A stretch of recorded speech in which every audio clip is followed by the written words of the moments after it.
Hello everyone, कैसे हैं आप सब। तो यस स्टूडेंट्स, अपनी इस रिवीजन सीरीज़ को आगे बढ़ाते हुए आज हम करेंगे एक new chapter. Yes, class 10th का कोर्स बी का नेक्स्ट चैप्टर जो है अब कहाँ दूसरों के दुख से दुखी होने वाले, जिसे लिखा है निदा फाजली जी ने। यस स्टूडेंट्स, बिना किसी देरी के स्टार्ट करते हैं अपना चैप्टर, जिसका नाम है अब कहाँ दूसरों के दुख से दुखी होने वाले। देखिए, फर्स्ट मेन पॉइंट मैंने इस चैप्टर का यहाँ पर क्या बनाया है। फर्स्ट पॉइंट देखिए, बाइबल ईसाइयों का पवित्र ग्रंथ, सोलोमन जिन्हें कुरान इस्लाम का पवित्र ग्रंथ में सुलेमान कहा गया है। अब आप सोच रहे होंगे ये क्या है, तो ध्यान से समझेंगे। बाइबल जो है वो ईसाइयों का पवित्र ग्रंथ है, ठीक है, जिसमें एक व्यक्ति को सोलोमन कहा गया है, ठीक है। और कुरान जो है वो इस्लाम का पवित्र ग्रंथ है, जिसमें उसी व्यक्ति को सुलेमान कहा गया है। यानी कि जो ईसाइयों का पवित्र ग्रंथ है जिसे बाइबल बोला जाता है, और इस्लाम का जो पवित्र ग्रंथ है जिसे हम कुरान बोलते हैं, इन दोनों ग्रंथों में एक ही व्यक्ति की बात की गई है जिसका नाम है सुलेमान, ठीक है। उसे हम सोलोमन भी बोल देते हैं और सुलेमान भी बोल देते हैं। तो इन दोनों में एक ही व्यक्ति की बात की गई है, सुलेमान की। फर्स्ट पॉइंट ये बना। सेकंड पॉइंट पे आते हैं जल्दी से।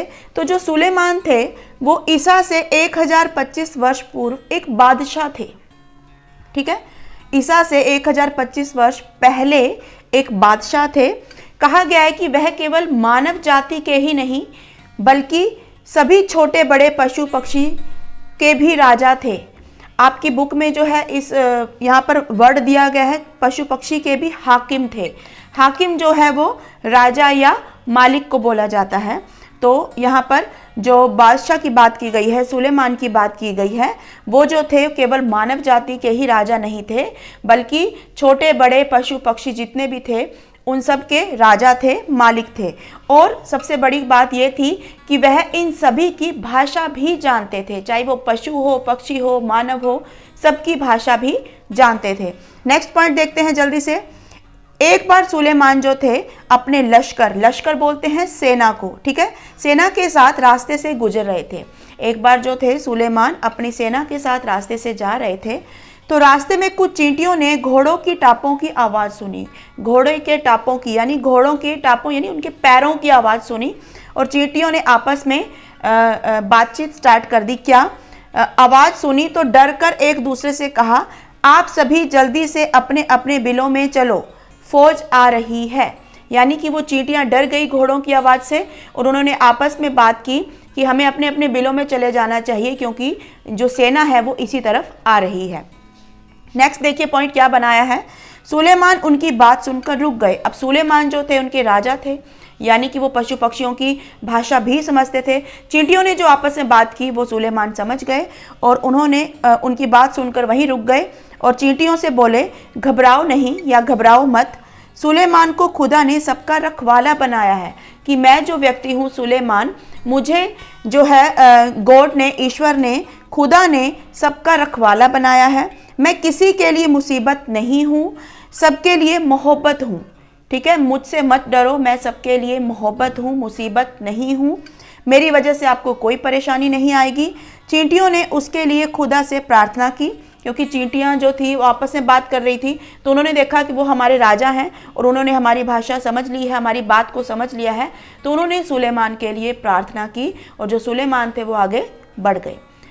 यस स्टूडेंट्स, इस पार्ट में, इस चैप्टर में लेखक ने कुछ घटनाओं का जिक्र किया है। तो 2 या 3 घटनाओं के बारे में इस पार्ट में बताया गया है। तो पहली घटना के बारे में जो जिक्र है वो देखेंगे। पहली घटना के बारे में क्या बताया है लेखक ने। तो देखिए, मैंने पहली घटना क्या है, यहाँ पर क्या लिखा है।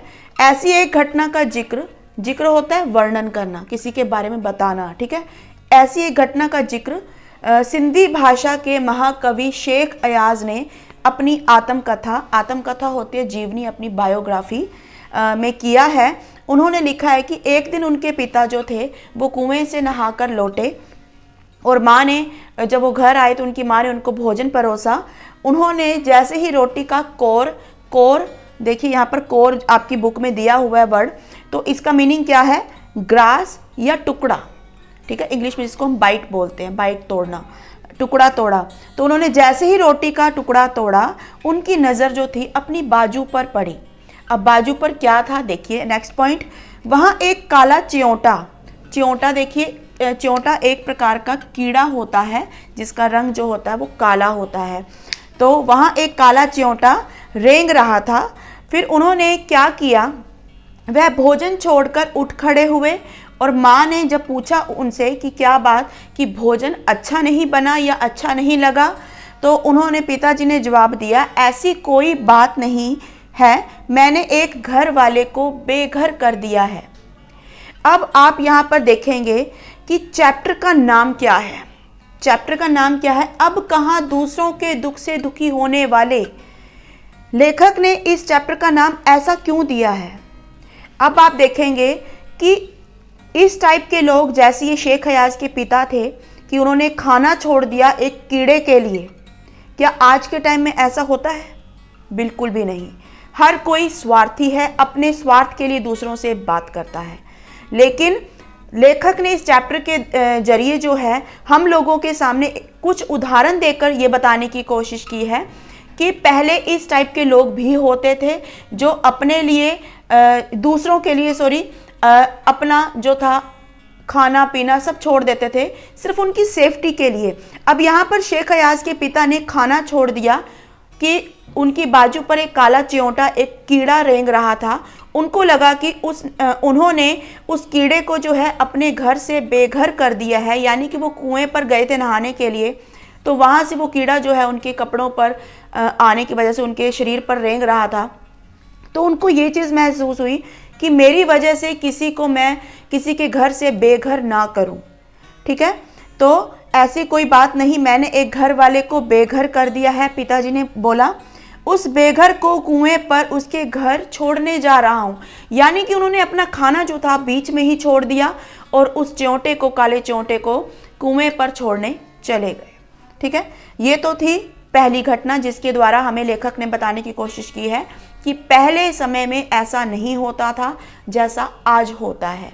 ठीक है, पहले लोग स्वार्थी नहीं थे, लोगों में इंसानियत थी, एक दूसरे की फीलिंग्स को समझते थे। अब हम बात करेंगे इस चैप्टर में आई दूसरी घटना के बारे में। तो दूसरी घटना क्या है, बाइबल, मैंने आपको पहले भी बताया बाइबल क्या है, ईसाइयों का पवित्र ग्रंथ है। बाइबल और दूसरे पावन ग्रंथों में, पावन होता है पवित्र, ठीक है, ग्रंथों में नूह नाम के एक पैगंबर, नूह जो है नाम है, नाम के एक पैगंबर, पैगंबर क्या होता है, ईश्वर का संदेशवाहक, जिसकी ईश्वर से जो है बात होती है, बात का जरिया है। ठीक है, तो नूह नाम के एक पैगंबर की बात की गई है, उनका जिक्र मिलता है, उनका वर्णन मिलता है दूसरी घटना में। उनका जो असली नाम था वो लश्कर था। ठीक है, लश्कर था उनका नाम। किसके बारे में बात हो रही है, नूह के बारे में। नूह जो है वो एक पैगंबर थे, ईश्वर के संदेशवाहक थे। ठीक है, उन जो थे, और उनका असली नाम जो यहाँ पर बताया गया है चैप्टर में, लश्कर बताया गया है। लेकिन अरब ने, यानी अरब के लोगों ने उनको नूह के लक़ब, अब यहाँ पर उर्दू के शब्दों का वर्णन किया गया है चैप्टर में। अरब ने, यानी अरब के लोगों ने उनको नूह के लक़ब, लक़ब होता है खिताब, क्रेडिट, जिसको हम इंग्लिश में क्रेडिट बोल देते हैं। लक़ब का मीनिंग होता है खिताब, या फिर इसको कह सकते हैं ऐसा नाम जिससे व्यक्ति के गुणों का पता चले। ठीक है, खिताब यानी क्रेडिट देना, यानी कि कुछ ऐसे काम करना जिसकी वजह से उसको क्रेडिट दिया जाता है, उसको खिताब दिया जाता है। तो अरब के लोगों ने नूह को जो है, नूह के लक़ब यानी खिताब, ऐसा नाम जिससे व्यक्ति के गुणों का पता चले, से याद किया है। वह इसलिए कि वह सारी उम्र रोते रहे। अब यहाँ पर दूसरी बात किसके बारे में हो रही है, नूह के बारे में हो रही है, जो पैगंबर है, ईश्वर के संदेशवाहक हैं। उनका असली नाम जो है वो लश्कर बताया गया है। वो अपने नूह के लक़ब यानी अपने खिताब, अपने क्रेडिट की वजह से जाने जाते थे। तो उन्होंने बताया कि वह सारी उम्र जो थे रोते रहे। उसका क्या कारण था, जिसका कारण था एक जख्मी कुत्ता। एक जख्मी कुत्ते की वजह से जो नूह थे वो अपनी सारी उम्र जो है वो रोते रहे। क्यों रोते रहे, आगे पढ़ते हैं। तो ये स्टूडेंट्स, मैंने आप लोगों को बताया कि नूह पैगंबर जो थे वो सारी उम्र रोते रहे। उनके रोने का जो कारण था वो एक जख्मी कुत्ता था। तो ऐसा क्या हुआ था कि उनको सारी उम्र जो थे वो रोते रहे।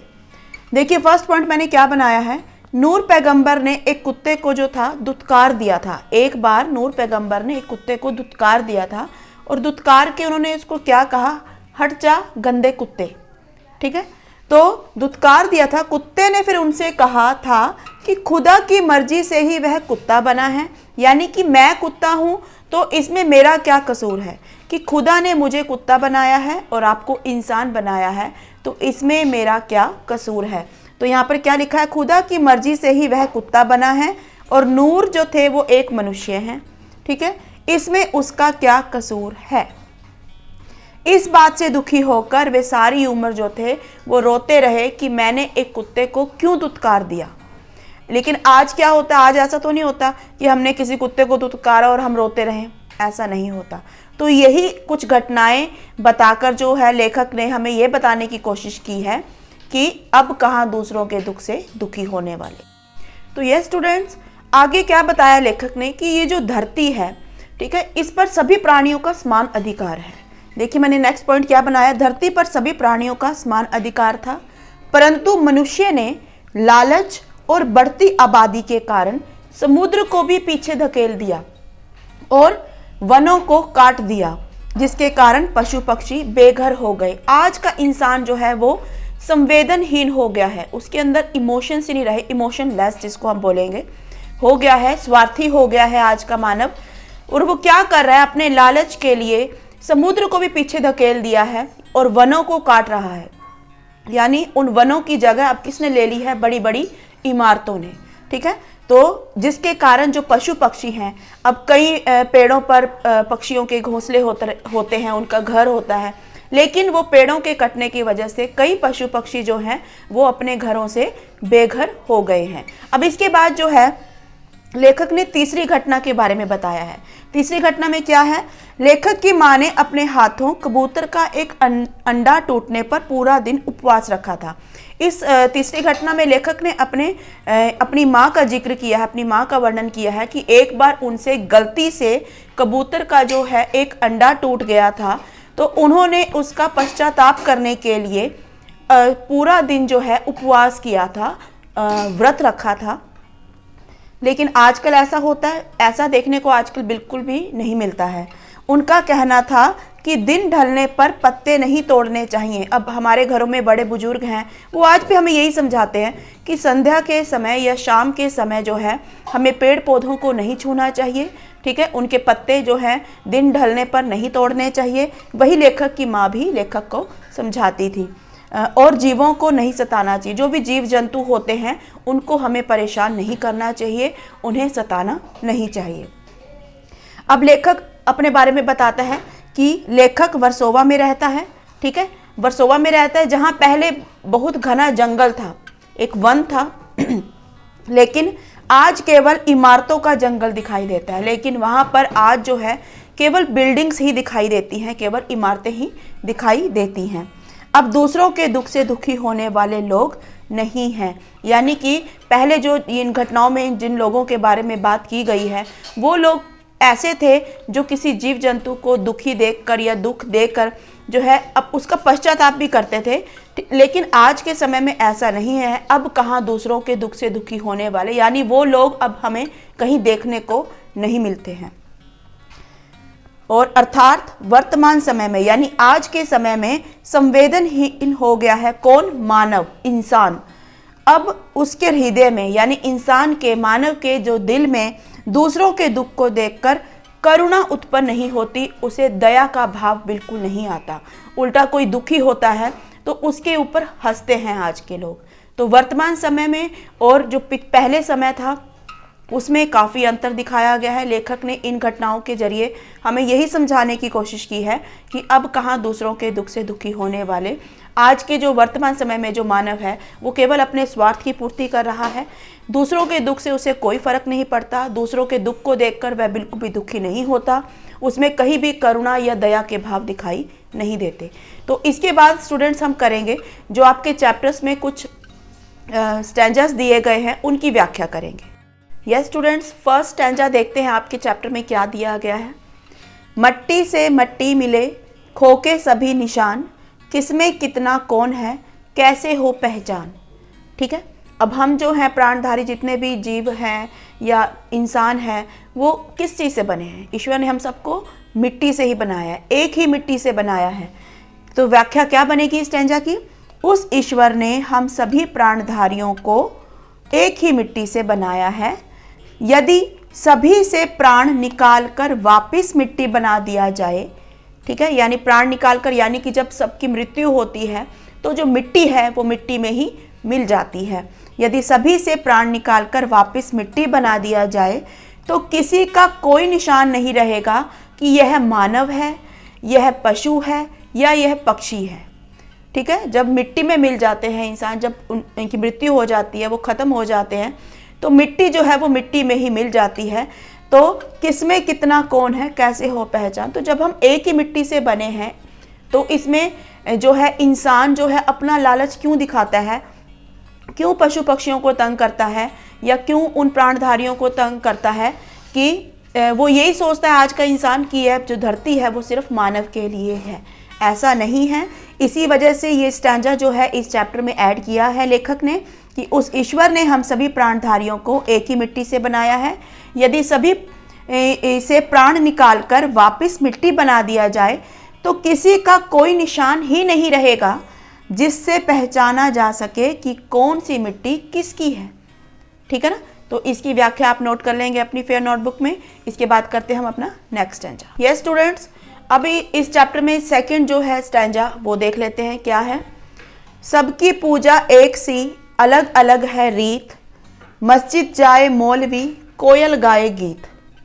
ठीक है, क्या है फर्स्ट लाइन? सबकी पूजा एक सी, यानी चाहे हिंदू हो, मुस्लिम हो या सिख हो या ईसाई, सभी एक ही ईश्वर का गुणगान करते हैं। ईश्वर जो है वो तो अनेक नहीं है ना, ईश्वर तो एक ही है। ठीक है, चाहे वो फिर हिंदू हो, मुस्लिम हो, सिख हो या ईसाई हो, वो जो है वो एक ही गॉड को, एक ही ईश्वर को, एक ही खुदा को जो है भजते हैं, उनका गुणगान करते हैं। ठीक है, सिर्फ तरीका अलग होता है। ठीक है, उनको उनसे प्रार्थना करने का, उनको ध्याने का जो तरीका है, केवल तरीका अलग होता है। ये फर्स्ट लाइन की व्याख्या बनेगी। कोई मंदिर, कोई मस्जिद, कोई गिरजा, कोई गुरुद्वारे जाता है। अब इंसान है, मुस्लिम है तो वो मस्जिद जाएगा, हिंदू है तो मंदिर में जाएगा, सिख है तो वो गुरुद्वारे में जाएगा, ईसाई है तो वो गिरजाघर में जाएगा। तो ये जो है अपने अपने हिसाब से पूजा करते हैं, ईश्वर का भजन करते हैं, इसलिए कहते हैं रीत अलग है। इसलिए यहाँ पर बोला गया है कि सबकी पूजा एक सी, पूजा सभी इंसान कर रहे हैं, चाहे वो हिंदू हो, मुस्लिम हो, सिख हो, ईसाई हो। ठीक है, पूजा सभी कर रहे हैं, लेकिन उनको पूजा करने का जो तरीका है वो सिर्फ अलग है। ठीक है, अब मस्जिद जाए मौलवी, कोयल गाए गीत, इस लाइन को देखेंगे। उसी प्रकार मौलवी जो है मस्जिद में जाकर लोगों को अल्लाह की इबादत सुनाकर प्रसन्न करता है। मौलवी क्या है? जो मस्जिद में मौलवी होते हैं उनकी बात की गई है। उसी प्रकार जो मौलवी है वो मस्जिद में जाकर लोगों को अल्लाह की इबादत, इबादत यानी पूजा यानी प्रार्थना, ठीक है, सुनाकर प्रसन्न करता है। वैसे ही कोयल जो है बागों में, पेड़ों पर बैठकर अपने मधुर बोल से सबको प्रसन्न करती है। ठीक है, तो यहाँ पर मौलवी और कोयल का उदाहरण दिया गया है कि मौलवी जो है वो मस्जिद में रहकर अल्लाह की इबादत करके दूसरों को प्रसन्न करता है, खुश करता है। वहीं दूसरी ओर जो कोयल है वो भी अपना कर्म कर रही है। वो क्या है? वो जंगल में या बागों में पेड़ों पर बैठकर अपने मधुर बोल से सबको प्रसन्न कर रही है। ये हमारा सेकंड स्टैंजा की व्याख्या है। अब देखते हैं हमारा लास्ट स्टैंजा क्या है। यस स्टूडेंट, लास्ट स्टैंजा जो है इस चैप्टर का क्या है देखते हैं। देखिए क्या लिखा है यहाँ पर। नदियाँ सींचे खेत को, तोता कुतरे आम, सूरज ठेकेदार सा सबको बांटे काम। ठीक है, यानी कि जिस तरह नदियाँ जो हैं बिना किसी भेदभाव के सभी खेतों को अपना पानी देती हैं, और तोता जो है जिस तरह से किसी भी आम के बगीचे में आम खाने पहुंच जाता है, उसी प्रकार सूरज भी बिना किसी भेदभाव के सभी को जगाकर काम करने के लिए प्रेरित करता है। ठीक है, इसकी व्याख्या आप नोट डाउन कर लेंगे। और लास्ट में जो है इस चैप्टर से हमें क्या संदेश मिलता है, लेखक क्या कहना चाहता है उसे देख लेते हैं। लास्ट पॉइंट, लेखक कहते हैं कि हमें सुलेमान और शेख अयाज के पिता की तरह नेक दिल होना चाहिए। उनकी घटनाएं जो मैंने आप लोगों को पढ़ाई हैं, समझाई हैं, उनको ध्यान रखते हुए लेखक ने यहाँ पर क्या निचोड़ निकाला है कि हमें सुलेमान और शेख अयाज के पिता की तरह नेक दिल होना चाहिए। ठीक है, हमें अपने स्वार्थ के लिए प्रकृति को नुकसान नहीं पहुंचाना चाहिए, क्योंकि हमें पता है कि जो प्रकृति है उसकी जो सहन शक्ति है, ठीक है, जो नेचर है हमारी, अगर हम उससे छेड़छाड़ करते हैं तो उसका बुरा नतीजा ही निकलता है। तो लेखक यहाँ पर क्या कह रहे हैं कि जो प्रकृति है हमें उसे नुकसान नहीं पहुँचाना चाहिए, क्योंकि हमें पता है कि जो प्रकृति है उसकी जो सहन शक्ति है वो भी एक समय सीमा की तरह होती है, उसकी भी लिमिटेशंस होती हैं। ठीक है, और जैसे ही वह समाप्त होती है उसकी समय सीमा, तो वह बहुत विनाशकारी हो जाती है, विनाशक हो जाती है। विनाशक यानी डिस्ट्रॉयर, सब कुछ खत्म तहस नहस हो जाता है। तो ये था स्टूडेंट्स आप लोगों का चैप्टर जिसका नाम है अब कहाँ दूसरों के दुख से दुखी होने वाले। ठीक है स्टूडेंट्स, निदा फाजली द्वारा लिखा गया है इस चैप्टर को। और अब हम करेंगे स्टूडेंट्स एज यूजुअल इस चैप्टर के मोस्ट इम्पॉर्टेंट क्वेश्चंस जो 2021 में आ सकते हैं। ये स्टूडेंट्स अब कर लेते हैं इस चैप्टर के मोस्ट इम्पॉर्टेंट क्वेश्चंस जो 2021 में आ सकते हैं। तो फर्स्ट क्वेश्चन नोट करेंगे, प्रकृति के साथ मानव के दुर्व्यवहार यानी बुरे व्यवहार और उसके परिणामों को पाठ के आधार पर स्पष्ट कीजिए। रिपीट कर रही हूँ, प्रकृति के साथ मानव के ध्रुव्य व्यवहार यानी बुरा व्यवहार और उसके परिणामों को पाठ के आधार पर स्पष्ट कीजिए। ये क्वेश्चन आप करेंगे 4 मार्क्स के अकॉर्डिंग, 4 मार्क्स के अकॉर्डिंग अटैम्प्ट करेंगे इस क्वेश्चन को। नेक्स्ट क्वेश्चन नोट करेंगे, मनुष्यता कविता और अब कहाँ दूसरों के दुख से दुखी होने वाले, यानी जो कविता है आपकी सिलेबस में मनुष्यता, वो और ये चैप्टर अब कहाँ दूसरों के दुख से दुखी होने वाले, पाठ का केंद्रीय भाव एक ही है, सिद्ध कीजिए कि दोनों चैप्टर्स में एक ही चीज़ बताई गई है, कहाँ तक ये दोनों सही हैं वो आपने सिद्ध करना है। 4 मार्क्स के अकॉर्डिंग ये क्वेश्चन अटैम्प्ट करेंगे आप। थर्ड क्वेश्चन देखिए, अब कहाँ दूसरों के दुख से दुखी होने वाले, पाठ के आधार पर इस शीर्षक की सार्थकता को सिद्ध कीजिए। यानी कि निदा फाजली जी ने जो ये चैप्टर का नेम दिया है अब कहाँ दूसरों के दुख से दुखी होने वाले, तो वो जो टाइटल है कि ये टाइटल कहाँ तक सही है वो आपने सिद्ध करना है। तो ये क्वेश्चन भी आपका 4 मार्क्स के अकॉर्डिंग आ सकता है। तो ये 3 क्वेश्चन 4 मार्क्स के हैं, जो बाकी क्वेश्चन हैं वो 2 मार्क्स के अकॉर्डिंग हैं। तो फोर्थ क्वेश्चन देख लेते हैं, बढ़ती हुई आबादी का पर्यावरण पर क्या प्रभाव पड़ा, कि जो आबादी बढ़ रही है उससे प्रकृति पर या पर्यावरण पर क्या प्रभाव पड़ रहा है उसके बारे में बताएंगे। ये क्वेश्चन भी आ सकता है आपको 2 मार्क्स के अकॉर्डिंग। तो उसके बाद 5th क्वेश्चन देख लेते हैं, लेखक निदा फाजली की माँ ने उन्हें क्या, जो माँ थी उनकी उन्हें क्या सीख देती थी। ये क्वेश्चन कम से कम 3-4 टाइम्स रिपीट हो रहा है, यानी कि वेरी इंपॉर्टेंट क्वेश्चन है ये।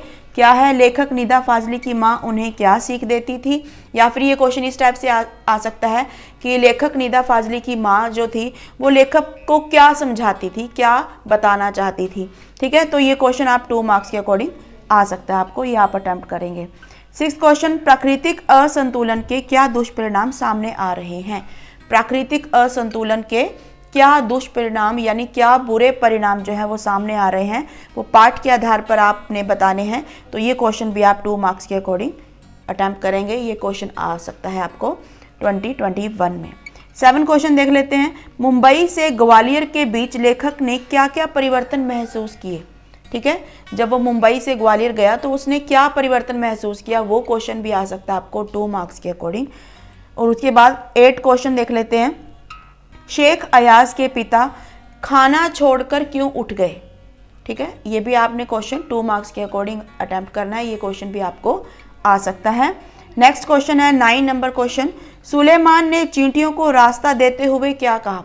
जब मैंने समरी आपको समझाई तो मैंने पूरा चैप्टर आपको एक्सप्लेन किया बेटा, आप इसी समरी से ये सारे क्वेश्चंस आराम से निकाल सकते हैं, आराम से बना सकते हैं। तो सुलेमान ने चींटियों को रास्ता देते हुए क्या कहा, पाठ के आधार पर बताइए। ये क्वेश्चन भी आ सकता है आपको 2 मार्क्स के अकॉर्डिंग। तो जो लास्ट क्वेश्चन है इस चैप्टर का, क्वेश्चन नंबर 10, देखिए क्या है।